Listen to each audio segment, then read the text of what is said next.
Happy day after Thanksgiving. Just gonna start out letting you all know that I'm super uncomfortable. And I have been wanting to do some sharing over the last week because there's so much in my head and my heart that I just cannot keep in, but I don't know how best to articulate it. But what I do know is that I do lean into my discomfort and not knowing the outcome or having a goal or being focused on doing it right.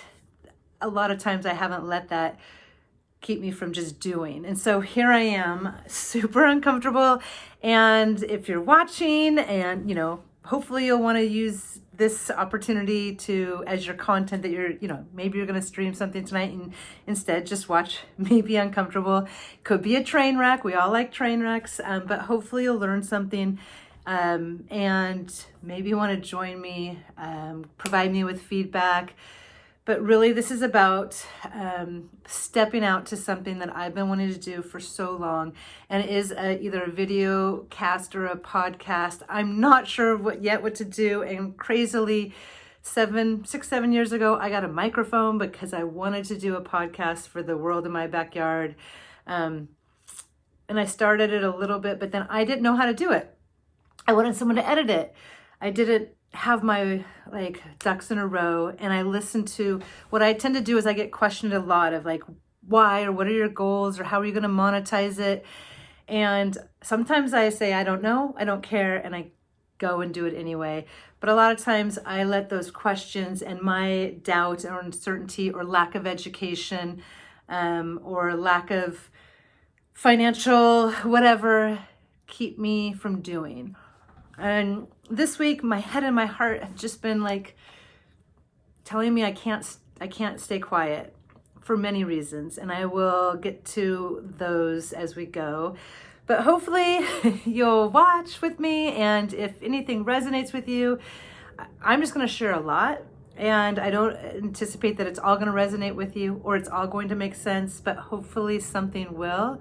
And I would love to form a community that we share and we learn and we grow and we share and it grows.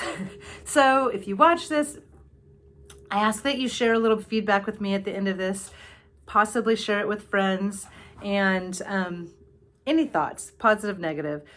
But why I feel motivated to do it right now is because this last week, thanks to Facebook, I get to see memories. And 10 years ago, this week, I did something that I wasn't really sure if I could or should, but it had always been a dream. Actually, I need to backtrack saying that why I'm also doing this is, even though I'm uncomfortable, I do a lot of things that make me uncomfortable and oftentimes make other people uncomfortable, not on purpose, but because my head and heart tell me I can't listen to other people telling me it's not possible or to have fear because of what we've heard. And so that's kind of the story of my life. And oftentimes, because of the system we're in, when I don't step out, it's because I don't have enough education. Someone else can do it better. Maybe I defer to someone who has a title, or, we just give a lot of reverence to people who have education. I do it as well, and I discount my own ability to do or be. But now, as I'm almost 50, I've really realized that there are people who are brilliant and I can learn from, and they will always do it better than I will. But a lot of times they found themselves in those positions because they just followed what they thought they should do. And then they, got more education, more experience. And education doesn't always mean you know more. It's just what you're doing. And I've done a lot of different things. And, crazily, people always lately are telling me, oh my gosh, you're so productive. Oh my gosh, you do so much. Well, one, I don't feel like that person. I often feel like I'm not productive enough. I like to lay around. Also, a lot of my projects that I do, in my head, I know what I want them to be, or, I don't have a monetary gain, which makes that hard for people to wrap their mind around. But I feel like I have a lot of unfinished projects, or they could have been better, where the reality is they're always enough. And each of them have either impacted people in my community in different ways, or most importantly, they've impacted me and my family. And so what I'm hoping is, although I'm uncomfortable, it will be enough. And it's enough just sharing and one person hearing and maybe having some feedback. But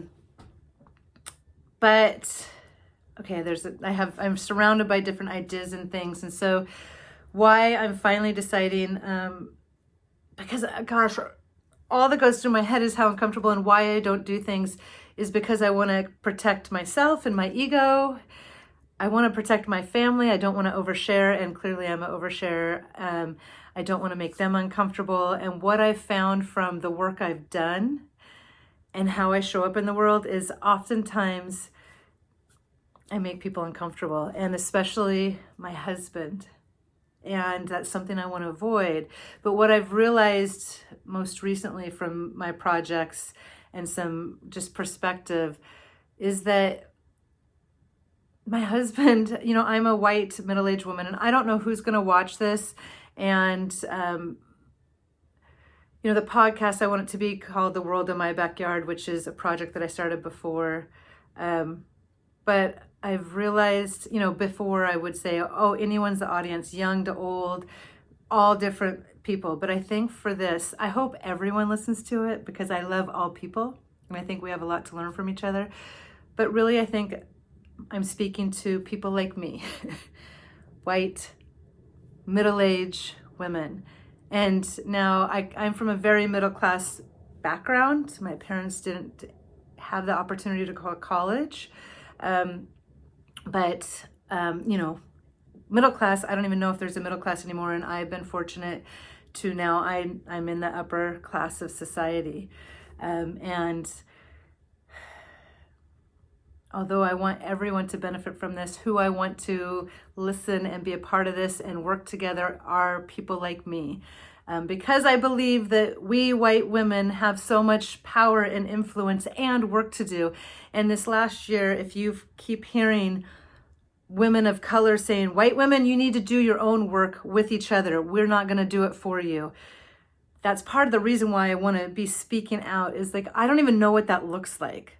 I don't know what it looks like to do work within just white women, but I do know my experience. I have something to contribute, to have conversation about, to really maybe be a part of the change we need to see in the world. So a lot of what I say is going to make me uncomfortable, and I want to avoid making other people uncomfortable, but that's what we do as white women. We want to make sure everyone's okay. And most importantly, I think we've been conditioned to make sure primarily that we're okay and our partners and family are okay. And I say that, I don't know that I would have had such clear perspective, but over the last few years, and especially after this COVID experience I had with the flowers. If you don't know me and you're watching this, give a little background. Is I don't even know if I need to give background, but and the message of Believe, Love, Unite, which is this. Both of those efforts, the flowers for the Hmong farmers and this, both happened just on a whim, without a plan. But following my heart, like this, I just wanted to get a sign and stand up for what I believe, because I was so tired of the hate and fear and negativity coming down on all sides. But one sign was expensive. I'm cheap. I like to save money. So I got 200, so I didn't have to pay as much. But then I needed to find a home for 199 more of those signs. And I, put a margin in, and it started. But that experience, and then the flowers, I just wanted to help my friend's family, because her parents are farmers, and their only way to make income is at Pike Place Market. And I had been fortunate to get to go to Laos with them in January, to return to where she was born, and had become a refugee at the age of 3 and lived at an Thai refugee camp for 5 years, and she had never returned, and I had gotten to go with them. And I was just reached out to see how they were doing. And they thought, she said, well, we'll be okay. They'll just, maybe go back to the market in April or May. The next day I called her. I'm like, I just don't see how that's possible. Maybe I can get some flowers and sell them. I don't know. I don't know how to do that, but maybe I can put it out because people love flowers. And her family didn't have flowers at the time. They had daffodils actually, but not tulips because it was too cold and they didn't grow them in tunnels. But she made one call to a woman, or she was going to make a few calls. But the chances of finding flowers were going to be hard for her because although there's many farmers, they don't have, and they're actually, most of them are Hmong, they don't have close ties because they're actually competitors and they work so hard day in and day out that they don't have time to build community.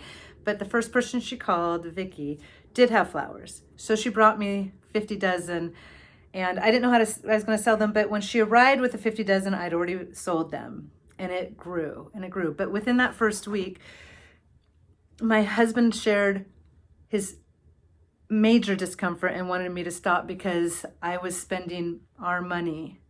And that was the same with the signs as well. And I just guaranteed him that I wasn't going to lose money. I knew I had confidence in myself. But also with the ones with the flowers, I told him in front of my two boys that I wasn't going to lose money. I would work really hard not to. But also if we did, we're lucky because of my husband's work that we had income. These people weren't going to have any income and I was concerned for them. And so if we lost a little bit of money in order to make some money for them, it would be worth it. But had I listened to my husband, who, he's not going to love that I share this, but hopefully he'll understand that it's a way we can learn from each other. That had I listened to him, which I should, he was just speaking out of his own concern of discomfort for our well-being. I would not have sold the signs. I would not have sold flowers. A lot of things I just wouldn't do in what I've done because I need to make sure my family is okay, my husband, that our relationship is okay. But for me, I couldn't. My head and my heart said I couldn't defer to him. And what I've learned from that experience is we tend to defer, not because, not always are they demanding it, but we've kind of been conditioned that way in our system. And so what I want to do is we all learn and grow so much more in our time of being uncomfortable. But for us, it oftentimes is easy to keep ourselves comfortable. And when we have fear, we shut down and we stay in our, small silos and we're more safe. And so I'm hopefully going to inspire and show that what happens when we get uncomfortable. And we have to, if we want true change to happen. This whole COVID situation in 2020 and the social unrest has really amplified how much work we have to do and the inequities in our country. And the change of administration that's coming, there were so many people who were activated for change. I know many women who were doing things that they never would have, or we talked about it a lot more. But then we can stop. I can just sit back because truly my family's going to be okay. And I have 2 white boys and my family hates when I talk about this. So then I kind of don't want to talk about it. They kind of make me feel like I'm crazy. But also they can't totally fully understand it because they are white males and they feel bad if I talk like they can't help that's what they were born into. But I also can't defer and ignore that we have to be engaged and involved for the change that we really need to see, even when we're comfortable. Okay, I'm rambling. But I'm going to share a couple things and why this week really has inspired me to put myself out there. And my family, we were in the midst of a remodel through COVID, and we just moved back in, and I had boxes that I was unpacking. And so I'm going to share some of the things that have meant a lot to me. I don't know, and maybe it'll resonate with you. I don't know. But the first is I've like, again, about being uncomfortable, and I've always told my kids, you know, ooh, I really don't love, like, I love women and I love white women, but sometimes it can be, we create our own stress. And like I've always told them, it doesn't matter what type of school you go to, like, or how you just have to show up in life and keep going and doing what you feel is right, and you'll get pushed around or be made to feel like you're not good enough. But one of the things that I try to remind myself on, and when I came up here, is it's on my desktop, and I've just wrote it like, I don't know, a long time ago. It says, do not go where the path may lead, go where there is no path and create the trail.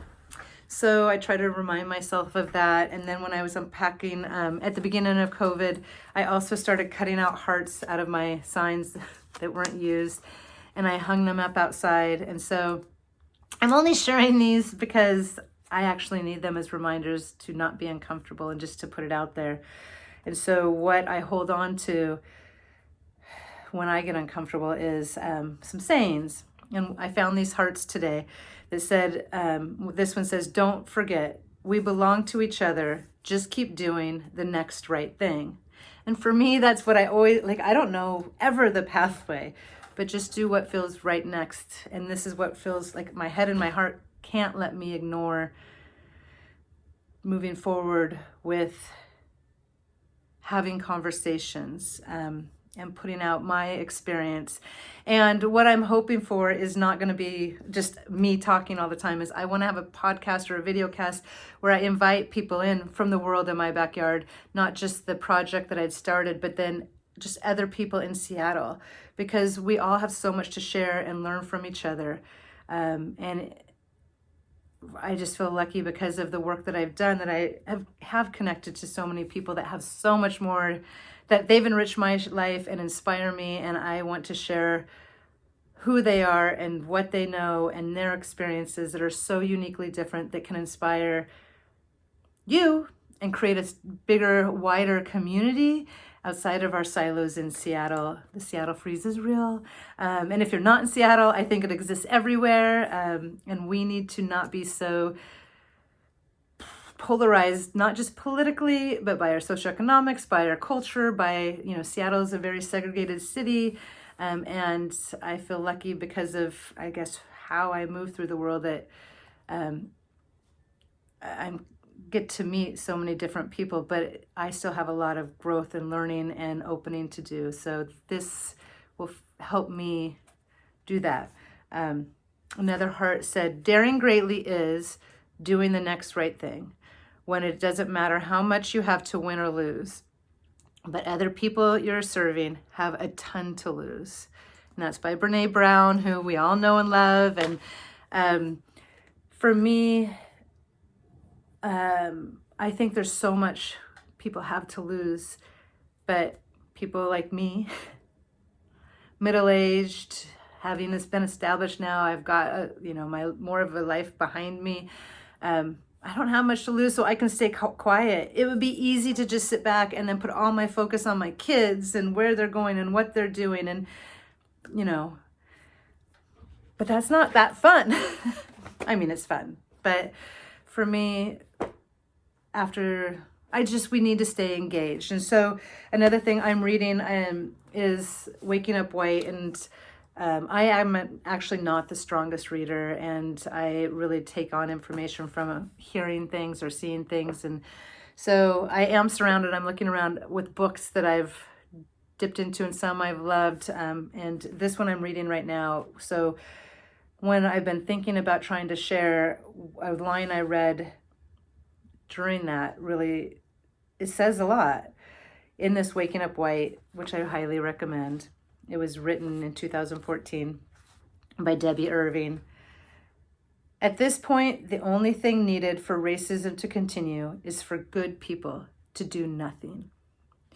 And after this election, I feel like good people, white women of means, with a lot of power and influence, who were activated and are activated, may just kind of be tired and sit back and hope that the administration will bring change that we need to see in the world, but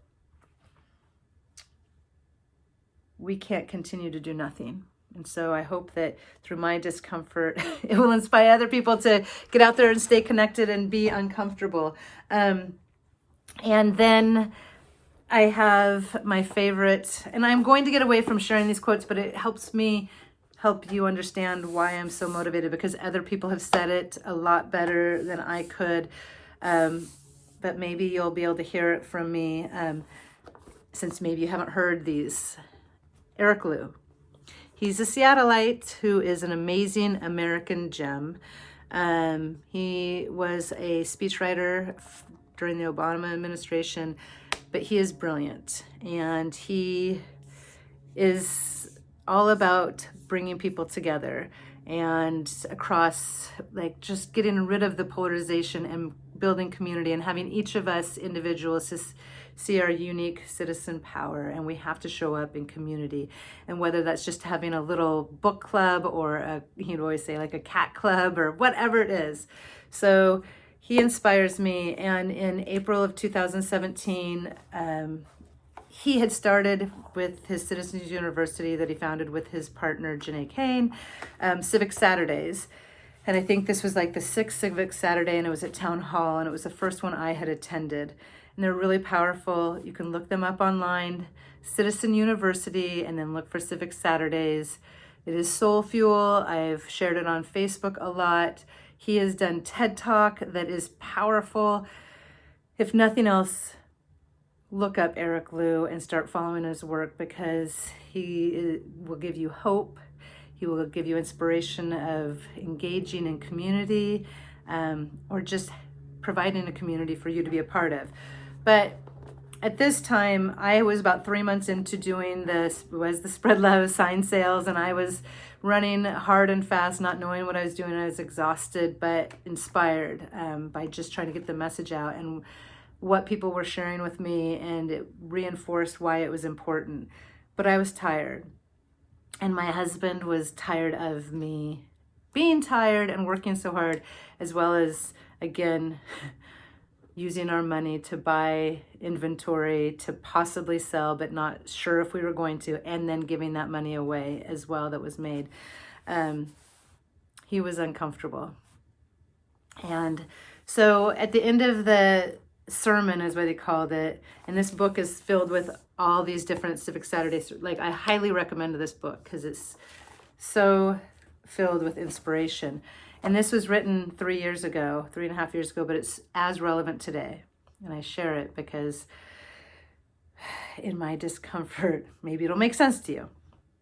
All around us today, Americans, young and old, are getting activated for the first time, or the first time in a very long time. We don't always know what we're doing, ever. But the important thing is that we're doing.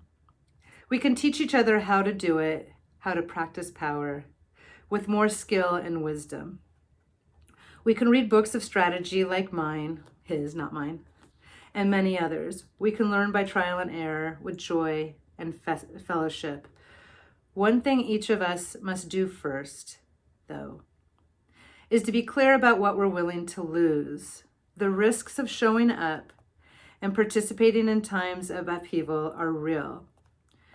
The risk of disappointment, of failure, of financial penalty, of reputational damage, or bodily harm.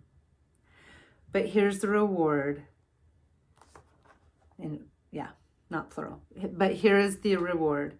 Living as if you were wide awake, fully human, and not alone.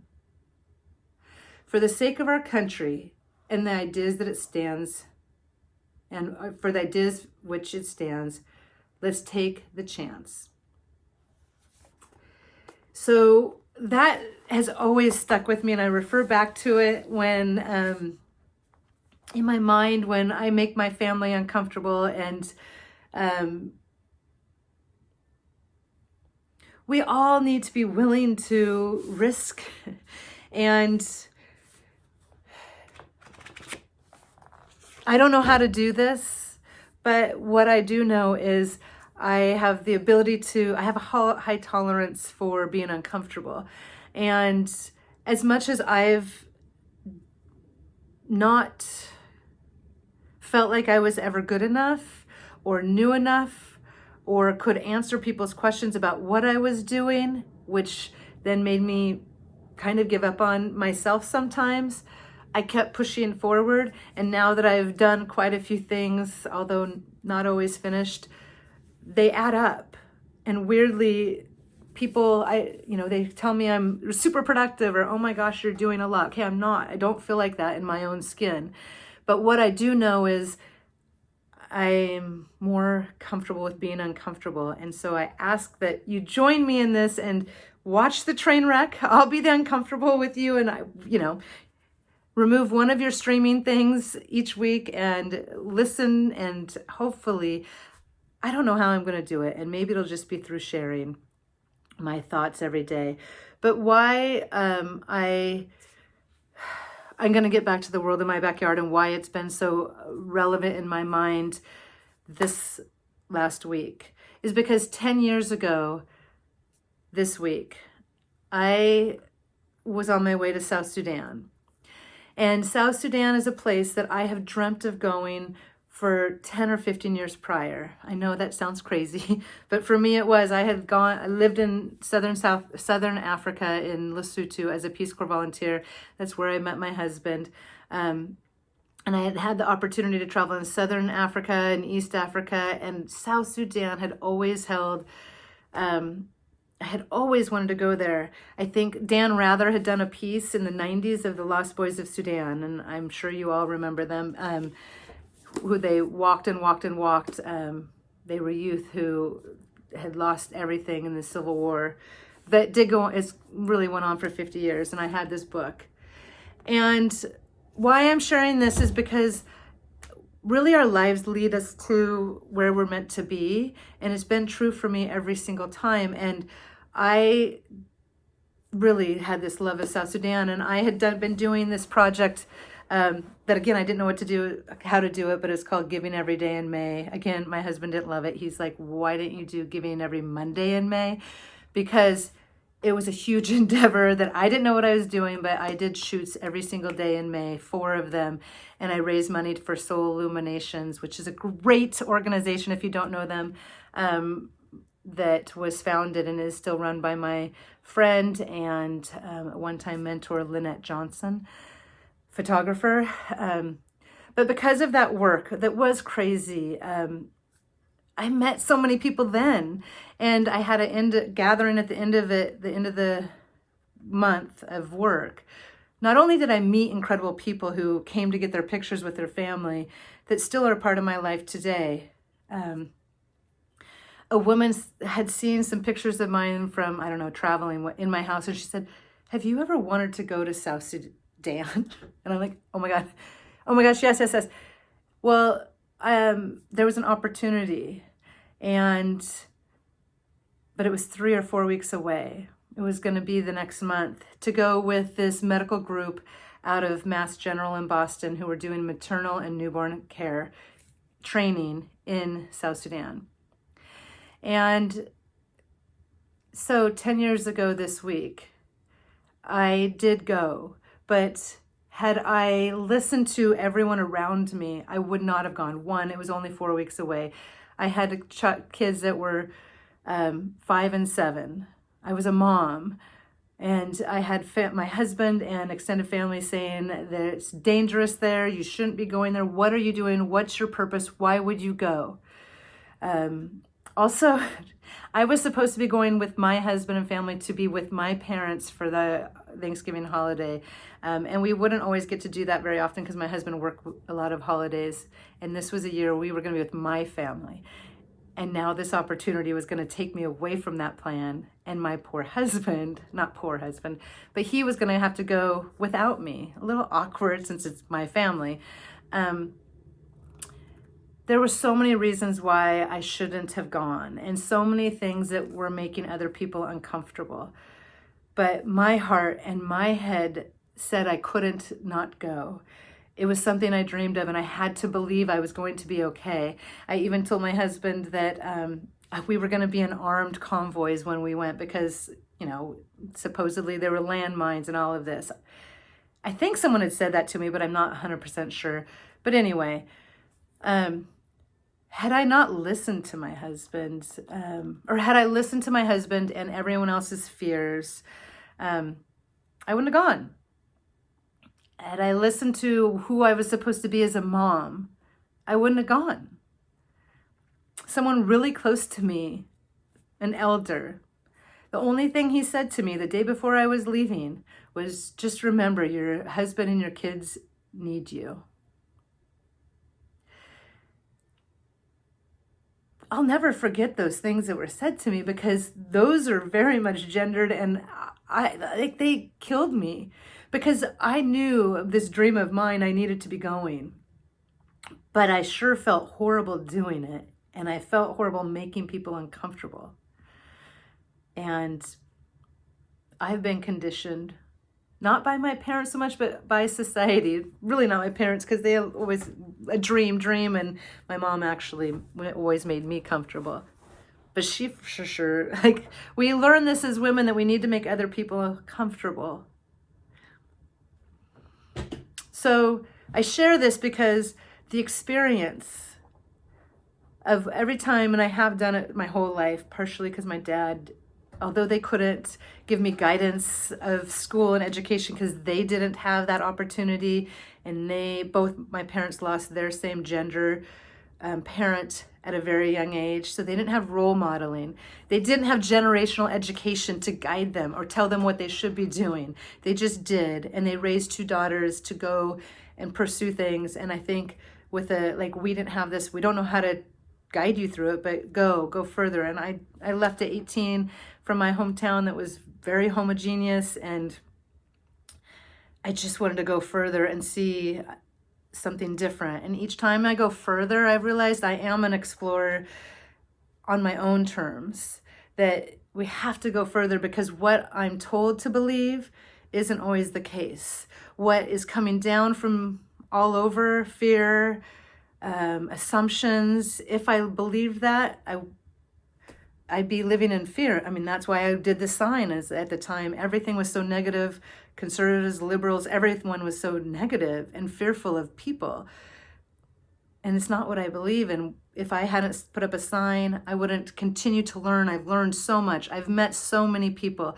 I've had incredible experiences and connections that have enriched my life. And so I share this in that, maybe you aren't someone that can put yourself out there, but we all need connection.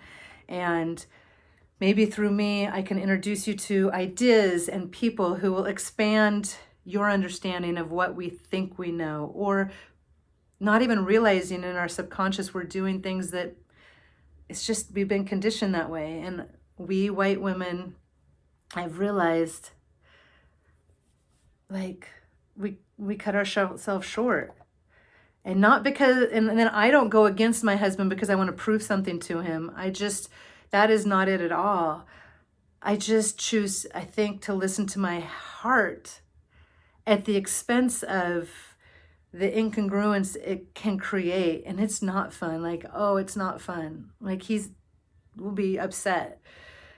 But I just have decided that I can't live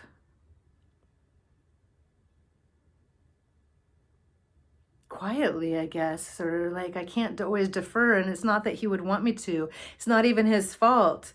He's uncomfortable because of where he comes from, what he's been taught to learn, how we are supposed to be. So this isn't that my husband's a bad guy, or that all white women's partners are bad people. They're not. They're just doing what they know. And we're all part of the system. And for our system to change, we have to start pushing back against it or doing different. We have to be okay being uncomfortable or doing different, stepping outside of our silos of comfort, which I find we all do, whether we stay in our socioeconomic silo, our kids' community silos. They feel safe, they're familiar. We understand what they are, but they are, they're paralyzing. And they maintain the system of power and influence sits in certain places and never can be move outside of those silos. And like I told my husband, I don't know if he'll like this, but he was so angry about the signs. And I remember we were at our therapist one time, and he said, just kindly, he's like, what did he say? He said, it just doesn't make any sense. Like, you work so hard. You work hard and you give all the money away. And I turned to him and I said, I know. And he interjected, he's like, no, it's not normal. It's not normal that you work so much and you give the money away. And I turned to him and I said, okay, just listen. Do we have enough? Like, is there something I'm missing? Because I am a financial brain. Like, I've always been really pretty frugal. He's frugal too, but I never spend more than I earn, or I don't like to spend money. But I'm like, do we have enough?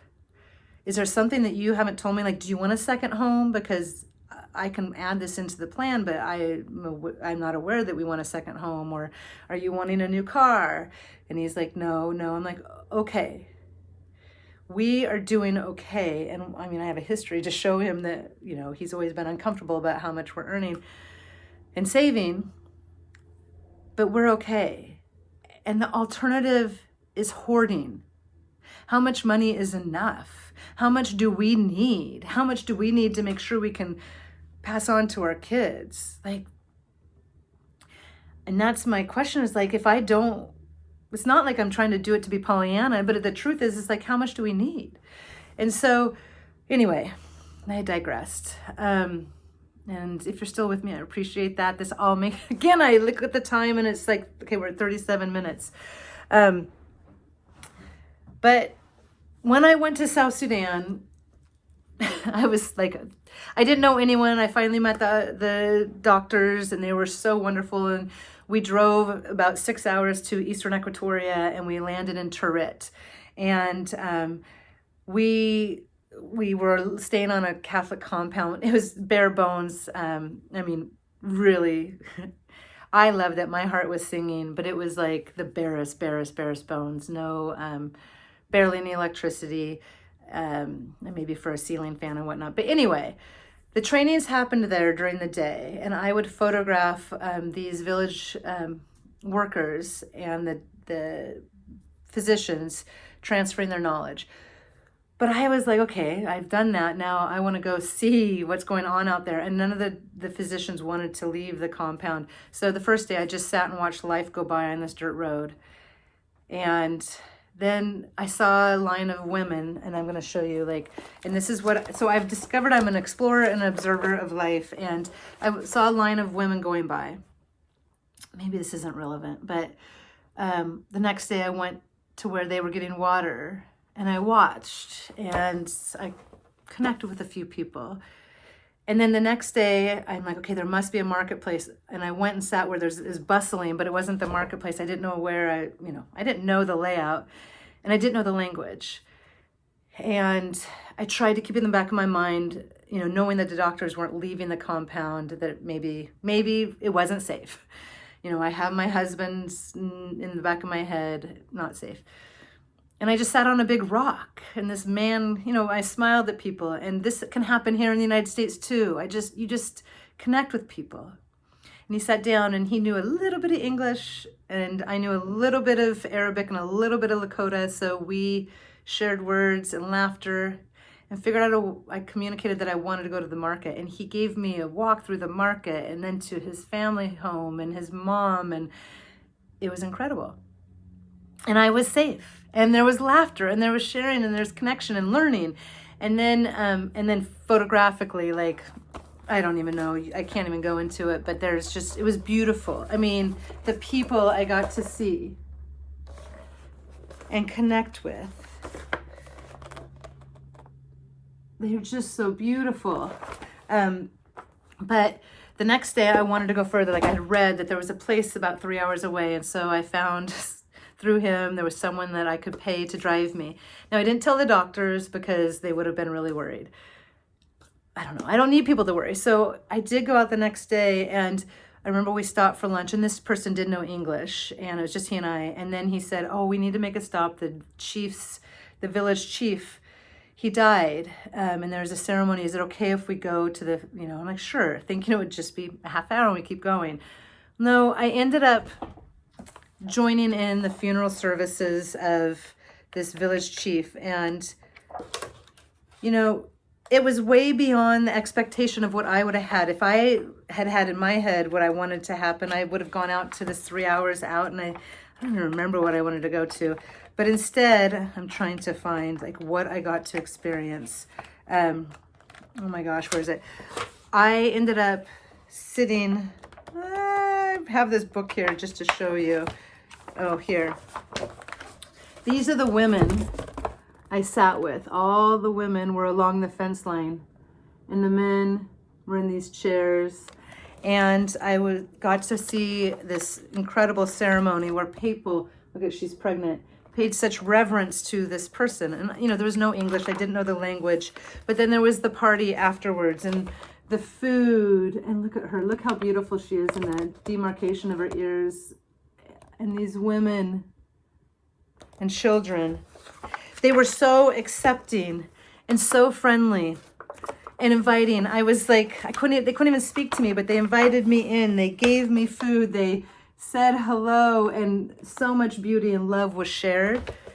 So opposite of what people, had told me to expect.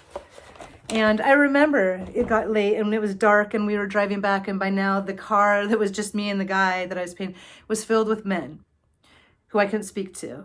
And it was totally dark, and we're driving on this dirt road, and I just thought, oh my gosh, if my husband could see me, or the doctors could see me, like I just envisioned still to say, like I'm 10,000 feet up following this one light along this dirt road in the middle of nowhere, he would be probably not very happy. He would continue to be worried, because what could happen? I'm with these men who don't speak this language of mine. But it was the most incredible day. And then I went back, and like the last day there was a old rundown hotel that was about a half mile away. So we all walked there. I walked with the doctors because there was electricity there, and there was fans, and they could plug in. I can't remember if there was Wi-Fi or some sort of internet connectivity. And so we were sitting there at this old rundown hotel, and I heard chanting outside. I'm like, oh my gosh, what's that? And I grabbed my camera and I went out, and this was right before Sudan got the referendum for freedom. So people were coming back to vote. They had been 10 years in a refugee camp. It was an incredible time. And this is a picture, this was what was happening. They were marching, these youths with the Sudanese flag. And so I ran back in and got my other camera, and I told the doctors, and I said, do you want to come? And they're like, no. And I ended up going by myself, and I went to this, I didn't know. I followed the boys. And I ended up making it to this rally where there was all these people coming from all over the area in their tribal dress. And they were drumming. God, it was incredible. And I there was like a tent that I sat under, and you could tell it was for more like maybe dignitaries. And of course, because I was white, they led me to that. And then, this man arrived, and I don't know who he was, but some official. And I was there for 5, 6, I lost track of time. And all of a sudden there's a tap on my shoulder, and it was one of the physicians, and they were all, they were concerned about me. And I'm like, oh my gosh, I'm fine. Do you want to stay? And he's like, no. So I thought, I better go back. But look at this. This was this country. They did end up getting their independence. And although the work I was doing wasn't life-changing like the physicians, what happened in my experience there, this image though, unexpectedly, this image did go on the back of a medical, I don't know if it's Harvard, can't remember who published it, pediatric medical journal. So I have been published. I've never even seen the book. But not only was the experience so much from that, like the physicians, one was from Salt Lake, a Mormon, the pediatrician, he was amazing. He was younger than me. Totally different background. The OB, she was Pentecostal and brilliant. And then I can't remember the ER guy, but then there's a few younger people who were still in college and trying to figure out what they were doing. And even if I hadn't had the larger experience of these people with such different backgrounds and education levels, we were just people there to do a common thing. And I learned so much from each of them. I mean, the woman who was the OB, who was raised Pentecostal and still was, it's a very different background, and much more conservative. But gosh, we had so much to learn and share with each other, and laughter. She had kids about my age. But then the larger was going out and really not being able to communicate with people, but getting to see their beauty. And I was never not safe. And that was so counter to what people who I had left behind had said would happen. I got to see the true beauty of people. I got to be touched by them, and I got to carry it with me forever. I was so impacted and so lucky to be there. And so I share that because that was 10 years ago today, or this week. And had I not gone, other things wouldn't have happened. And that it's the chain of events. And so for me, it's about having the courage to do things that make other people uncomfortable, having the courage to remember that we need to lean in and just do if our heart and our head say, even if it's not what is standard. And because of that trip, on the way back, I was on the airplane and we were landing in New York, and I was sitting next to this woman who was Kenyan.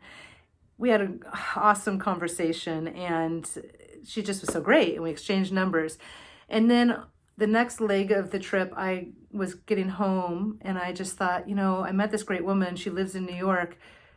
I travel the world to meet people, not to see the sights. Like, you'll come to my house and every picture has a person in it. There's not one of just Victoria Falls or all the beautiful places we've gotten to go. They always have people.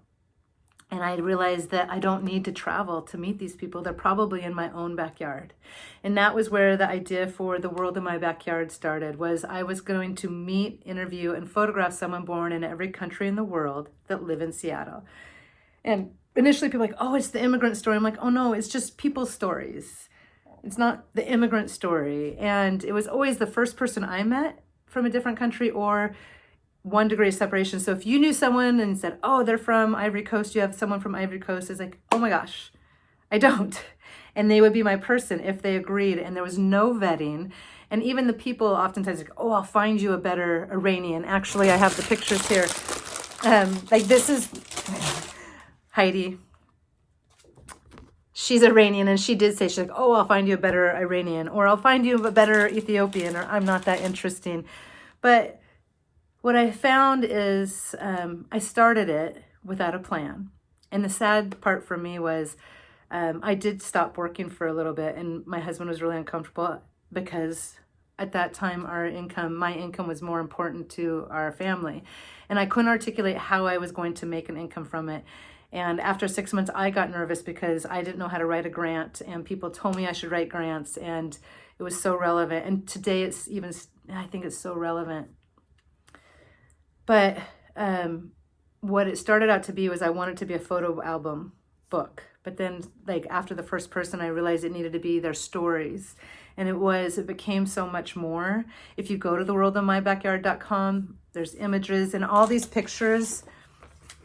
What I did was I would meet the people, but I wouldn't, or maybe I'd talk to them on the phone or email, but I wouldn't give them any questions. I wouldn't tell them what it was about. And I would just show up. And I always took a picture before we started. I just had them go outside. And so what that does for me is, like, look how beautiful people are, even if you don't know them. This is before, and it's like, I just think we're all so uniquely beautiful and human. And the stories behind people are really, truly amazing. And like this woman, she's from Norway. And I remember she said, oh, I'm not that interesting. This is going to be pretty boring. Well, that was common. And what I found is I'm like, we'll just start. And 2 or 3 hours later, so often the people I'd be sitting with were like, I haven't talked about those things in a long time. Or, oh my gosh, to have it heard through a stranger, or reflected back to them from a stranger, they were surprised, like, Their lives are so interesting and amazing, as is your life or my life, but we tend to disregard our lives. We only look at what we're not good at or what we sucked at or we regretted. And we're so focused on what we're supposed to be doing or where we're going that we don't honor ourselves. And we don't even see how amazing we are. And we compare ourselves to each other. We're trying to be what someone else is. I don't know. But I got to witness just incredible beauty. And I was, just like on my trip to South Sudan, I'm affirmed that we are all so incredibly amazing and multifaceted. And never should we be defined by where we went to school or what our title is. And we're all just on a path. And we have so much to give and learn from each other and share and grow that can create true change. But I don't know, we don't connect very well. And there's safety in silos, but it's crushing us. And so, I've never had a title, and it's another story that I'm not going to go into, but I realized, what am I a conservationist now? What do I want to do? What's my purpose? Maybe 7 years ago. And I realized it's human connectivity conservationist. And when I told my kids, they again rolled their eyes like, oh my gosh. But I started a blog. You can look it up, Human Connectivity Conservation Blogspot. And again, it's another thing that I started, but I didn't know how to write. I cut myself down. I stopped doing it because I didn't believe anyone was listening, but they were. And I didn't believe I had, who's going to listen or want to read my perspective. But even that writing, I've gone back and read a few, it mattered. And now, like in the last year or two, we hear more and more about connection, why it's important. And for me, that's all that matters. And all I can do is share. And maybe through my sharing, you'll be inspired to lean in and connect with other people, realize that you're pretty amazing, even when you think you're not. And if we're not connecting, we're not changing how this society has been established. And it's really up to each individual to be vulnerable. And I know that one of the things that I make people uncomfortable, not on purpose, or maybe I overshare, I don't know, unfiltered, which I think makes people uncomfortable. But through that being unfiltered, I learn more.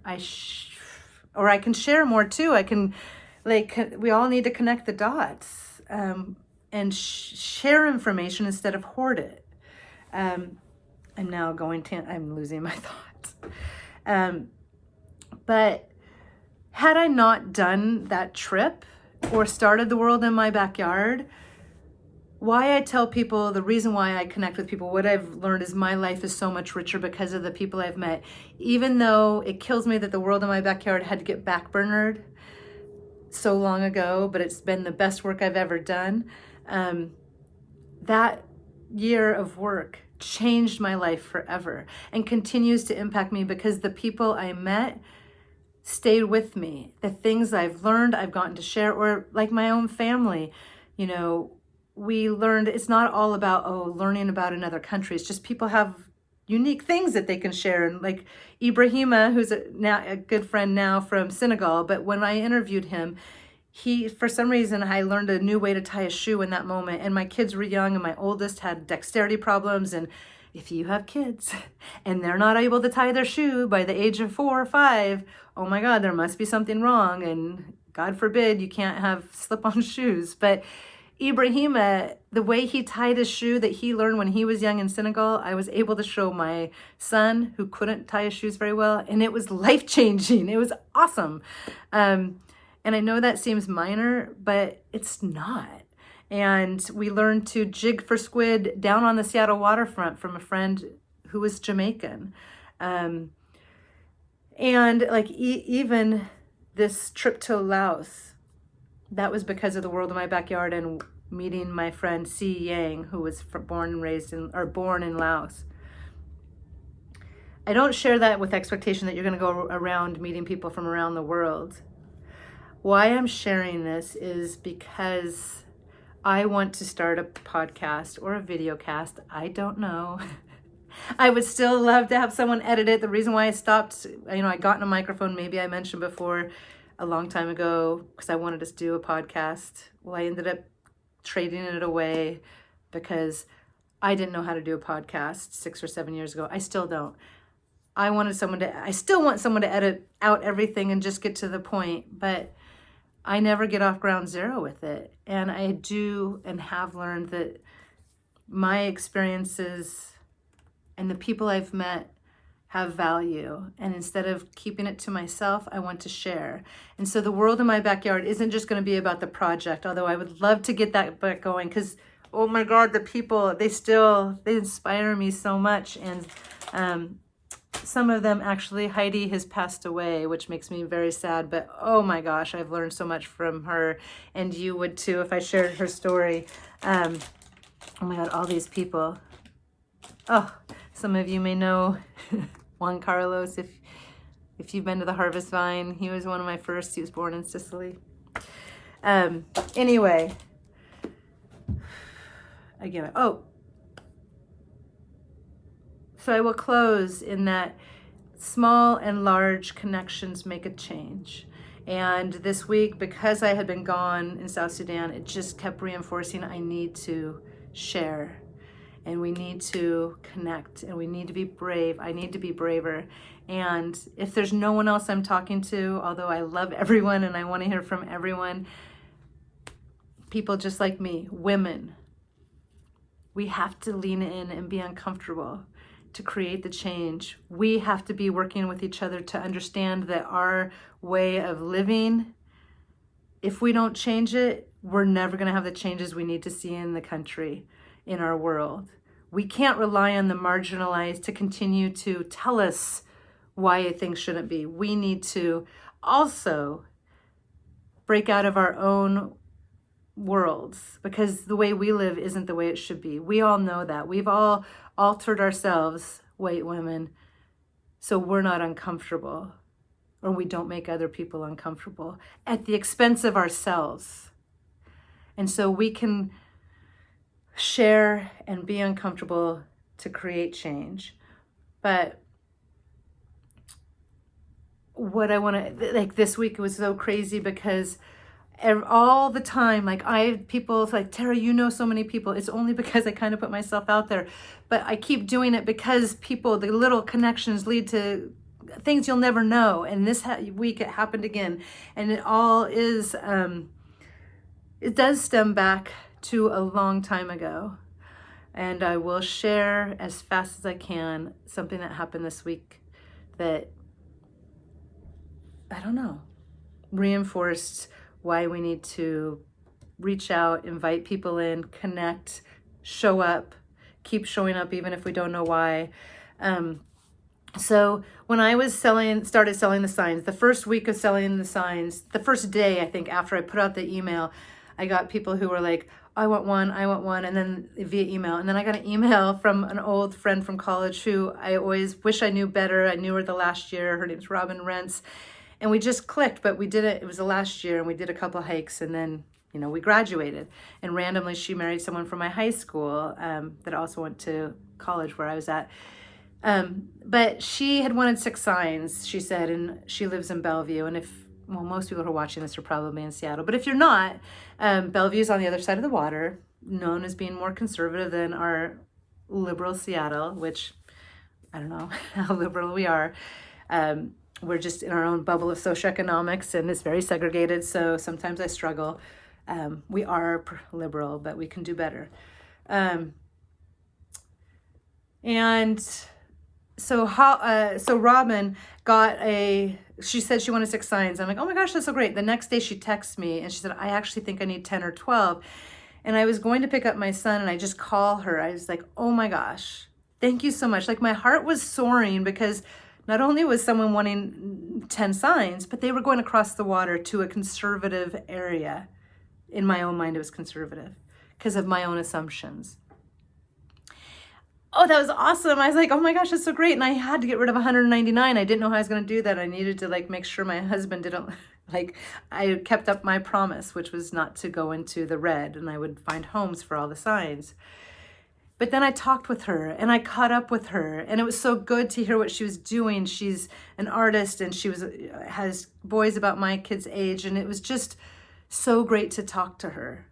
And I'll never forget, in that phone call, I said, Robin, if nothing else comes of this, even if I don't sell all the signs out, I'm so happy I did it, because I got to reconnect with her. And that truly was enough. Like, that reconnecting and rekindling of a friendship. And then, I saw her a few times over the course, and she was always a big supporter, even though we didn't have time to see each other, and we had lunch a couple times. It was awesome. But there was a woman that I got a card from, and it's, that she had gotten her sign from Robin, and it was filled with just such nice words. So kind of her to send a letter to someone that she didn't know, and it was filled with this confetti of hearts and a butterfly. And that butterfly meant something to me, even though she didn't know me. Like, I wear a butterfly, and I got this from a friend who didn't know I had a connection to butterflies. But my niece Abby passed away, and butterflies are really signs of her. And so that butterfly confetti went on my refrigerator, and it meant something to me, even though I'd never met this woman. And then I was at Benaroya for the Seattle Art and Lecture deal. And this woman came up to me. She recognized me because I had this big peak coat. If you know me, it's one of my favorite coats, and maybe it's not so appropriate, but it's an awesome coat because it has fuck all over it. And I love it.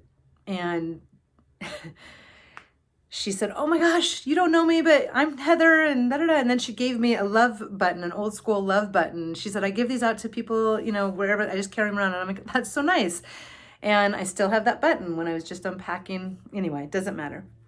And so Heather, then we crossed over here and there. And then when I was selling the signs or flowers during COVID, she came with her husband and got a bunch to give to people around her. And when she got out of the SUV, and this is during COVID, you don't get to see people, she had like this awesome love sweatshirt and these shoes, and I took pictures of her. I mean, I don't know her very well, but we felt this connection because she just emits like just spreading love. And that's what the sign campaign initially was called, was Spread Love, and then Spread Love 2017. So then in September, I get an email from her and another woman that I don't know inviting me to be a part of a women's accountability group.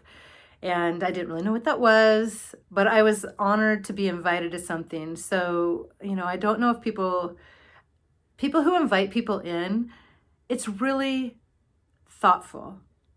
And I think it's hard to invite people because you might get rejected, or you might, you're putting yourself out there. Maybe people don't want to join in. But on the flip side, it's so nice to be invited, and we forget, you don't get invited. People don't invite people outside of their circles, especially in Seattle. So that's another reason why I want to do this podcast is Seattle Freeze is real. When you have your community, you don't realize that you're leaving a lot of people out. And it happens so frequently in Seattle. And when we can open up to people who are not known in our community or connected, it's a better environment. But we tend to, because we don't have time to see each other very often, we stay within the people we know. We don't want to make other people uncomfortable. People don't want to show up if they don't know everyone. It's weird. So anyway, that's a side tangent. But it drives me crazy. So to be invited by these two women, and they lived in Bellevue, and it's like, yes, I'll show up for this women's accountability group. I don't even know what that is. And so it was a Zoom group that basically was to, let's try to show up in different ways because of what's going on with social injustice and inequities, and trying to, use each other's knowledge to how we can all participate differently in our communities, whether it's volunteering. There's a woman who volunteers in prisons that I can't wait to learn more from. But we initially realized we wanted to focus on the upcoming election. So, for us, we would Zoom every 2 weeks and share what we had done. But it was really kind of a way to stay motivated, or just like, oh, that person's doing this, I'll write postcards to, or whatever it was. So then last week, we were having our every 2 week meeting, and Sally, who was the co-founder of it, she asked a couple questions about COVID. And there's a woman in the group that's a UW doc. And then she said, oh, Tara, your husband's an ER doc. So we talked a little bit about what's going on with COVID. And then she asked about the holiday. And I said my husband was going to be working on Thanksgiving. So just because of those little mentions in this Zoom meeting on accountability, we hung up. It was all great. And then I get a text from Heather, who was the woman who brought me, that I've been talking about with the love button. She says, hey, Tara, can you call me? And I'm like, uh-oh, what did I do? Maybe I don't know what. My mind went to maybe I did something wrong or said something wrong, instead of like she just literally wanted to talk. And when I called, it was like 9 o'clock at night. She said, Tara, I don't know how I never connected the dots over the years and your name and seeing your posts on Facebook. But I had a heart attack during the Seahawk parade, and I'm getting emotional. And it was really, there was a lot of complications. She was with her 2 kids. They couldn't get through to 911 because there was thousands of people and the cell lines were all messed up. And anyway, it was really, she died basically with her daughters there, and her daughter had to perform CPR. And only because of a series of just unbelievable events, she landed in my husband's hospital, and my husband was her doctor. And because of this accountability Zoom meeting, she's like, I just realized your husband was my doctor. And I don't know how I didn't notice that before. And she said that she shared more about it, and she really should have died that day. And then it meant so much to her to go back to all the people who were accountable, were responsible for saving her life, and thank them in person. And she said, your husband's the last person that I thanked. And I saw him in 2014, the day before Thanksgiving. And he might not remember me, but I kind of was a little awkward. I said hello, and it's pretty quick, but I gave him a hug. And I just can't believe that it was your husband. And had not all these little connective points, we just would have never connected this dot to this pretty great story. And then I'm like, well, gosh, this week is Thanksgiving, or next week is Thanksgiving. Maybe you should come over the day before Thanksgiving, and I would love to have a reunion outside, distantly, and if it'll work out. So the day before Thanksgiving, she came with her 2 girls and her husband. And I sat outside with my husband, and I'd asked my son, my older son was gone, but I asked my son to join us. And he's like, oh, why? I don't know this woman. I said, just come. I'd like you to, someone that Dad worked on. And what was amazing about the experience was just these 2 families getting to share stories. And I got to hear her daughter's perspective, and how people showing up for them or not showing up, because there were thousands of people, and they walked by as these girls, their mom is collapsed and she's doing CPR and no one's helping, until just a few people finally helped. It was crazy. The story is crazy, but people matter. People matter so much to each other in small ways. And so hearing them share the story, and then getting to, sit with Heather as she's talking about, my husband, but she doesn't even remember. There's the girls, their whole experience. But then I was grateful to have my son get to hear what their dad is, part of, because we don't really get to experience that. And oftentimes I downplay it, because all the time we hear, oh, he's an ER doc. Oh, that's so great. And it's a little bit iconicized, if that's a word. But truly to have that just interpersonal interaction was special to me, especially the day before Thanksgiving. And to sit with people we didn't know.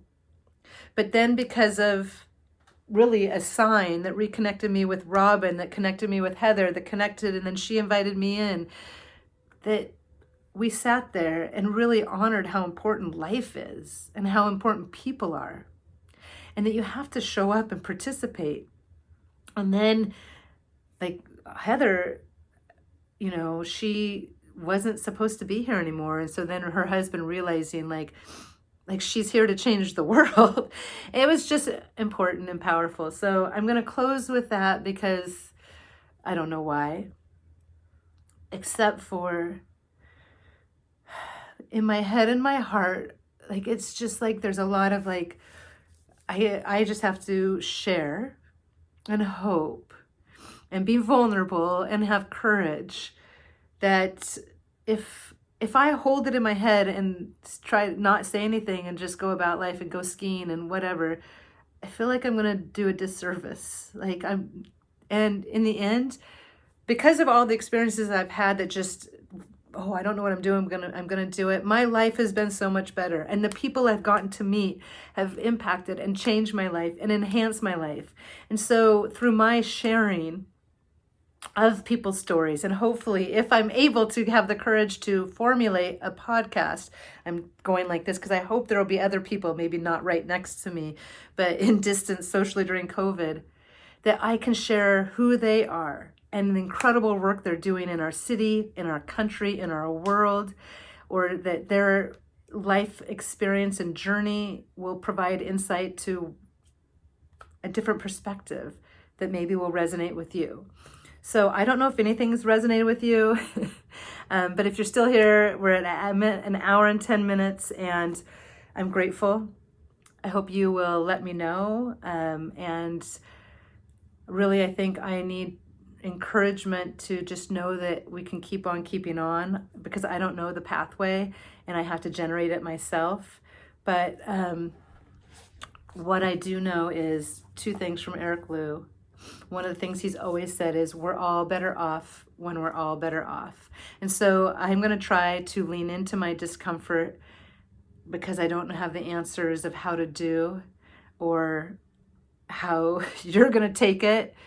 But I'm just going to trust that it matters and my life will be better for it because of the people I come in contact with, whether it's through something I share or through something I learn. And I'm going to read it one more time. Trying to look around and see if there's two things I want to read. So I'm going to read Eric's quote one more time. So all around us today, Americans young and old are getting activated for the first time, or the first time in a long time. We don't always know what we're doing, but it is important. But what is important is that we're doing. We can teach each other how to practice power, with more skill and wisdom. We can read books of strategy like mine and many others. We can learn by trial and error with joy and fellowship. One thing each of us must do first, though, is to be clear about what we're willing to lose. The risks of showing up and participating in times of upheaval are real. The risks of disappointment, of failure, of financial penalty, or reputational damage, or bodily harm. But here's the reward. Living as if you were wide awake, fully human, and not alone. For the sake of our country and the ideas for which it stands, let's take a chance. What are you willing to lose? If nothing else, it's an hour of your time, or I don't know. But finally, The World in My Backyard. This is a card that I created and I sent as thanks. But I'm going to read it because it's something I believe. Too often we underestimate the power of touch, a smile, a kind word, a listening ear, an honest compliment, or the smallest act of caring, all which have the power to turn a life around. And it's by Leo Buscaglia. And I really do believe we all have the power to impact each other in the smallest and the biggest ways. So why not put yourself out there and try? For me, my heart and my head won't let me say no. And for you, maybe it's just following me, sharing it. That might be enough. That might be all you can do, but then maybe it'll resonate out and further out. And we can all learn and show up in spaces that we're unfamiliar and maybe uncomfortable, and we can grow and change together, because we do need to do that in order to see a different country that is more united and more equitable for everyone, because we are all better off when we're all better off.